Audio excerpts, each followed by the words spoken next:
بسم اللہ الرحمن الرحیم۔ اللہ کے نام سے شروع جو نہایت مہربان ہمیشہ رحم فرمانے والا ہے۔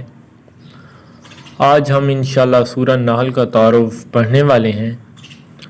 اس سورت کا بنیادی موضوع اللہ تعالیٰ کی ان نعمتوں کا مفصل بیان ہے جو اللہ تعالیٰ نے اس کائنات میں انسان کے فائدے کے لیے پیدا فرمائی ہیں۔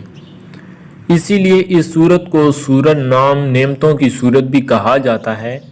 عرب کے مشرکین عام طور سے یہ مانتے تھے کہ ان میں سے بیشتر نعمتیں اللہ تعالیٰ کی پیدا کی ہوئی ہیں۔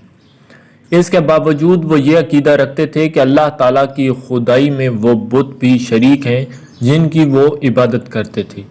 اس طرح اللہ تعالیٰ کی ان نعمتوں کا تذکرہ فرما کر انہیں توحید پر ایمان لانے کی دعوت دی گئی ہے، ان کے اعتراضات کا جواب دیا گیا ہے اور ایمان نہ لانے کی صورت میں انہیں اللہ تعالیٰ کے عذاب سے ڈرایا گیا ہے۔ یہ سورت جس زمانے میں نازل ہوئی اس وقت بہت سے مسلمان کفار کے ظلم و ستم سے تنگ آ کر حبشہ کی طرف ہجرت کرنے پر مجبور ہو رہے تھے۔ آیت نمبر 41-42 میں ان کو تسلی دی گئی ہے کہ ان کے مصائب و آلام کا دور ختم ہونے والا ہے اور انہیں دنیا میں بھی اچھا ٹھکانہ عطا ہوگا اور آخرت میں بھی ان کے لیے بڑا اجر و ثواب ہے، بشرطیہ کہ وہ صبر سے کام لیں اور اللہ تعالیٰ پر بھروسہ رکھیں۔ سورت کے آخری حصے میں اسلامی شریعت کے کچھ اہم احکام بھی بیان فرمائے گئے ہیں جو ایک مسلمان کے طرز عمل کی بنیاد ہونے چاہیے۔